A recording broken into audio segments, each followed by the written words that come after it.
From the book of Luke, chapter 19, 1 to 10. Responsive reading. Amen. Chapter 19, verse 1. And Jesus entered and passed through Jericho.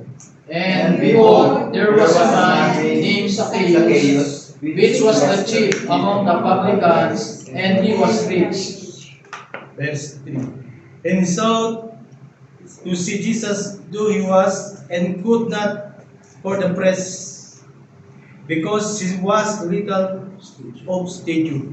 And he ran before, and climbed up into a sycamore tree to see him, for he was to pass that way.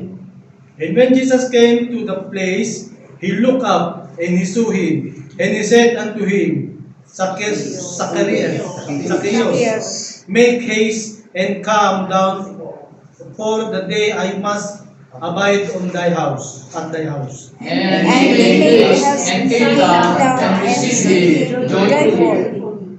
And when they saw it, they all murmured, saying that he was gone to the guests with the man that is a sinner.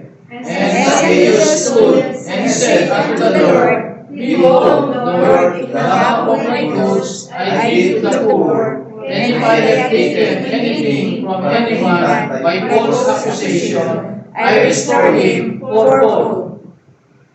And Jesus said unto him, This day is salvation come to his house, forasmuch as he also is the son of Abraham. Altogether, verse 10. For the Son of Man is come to seek and to save that which was lost. Is the word of God. Amen.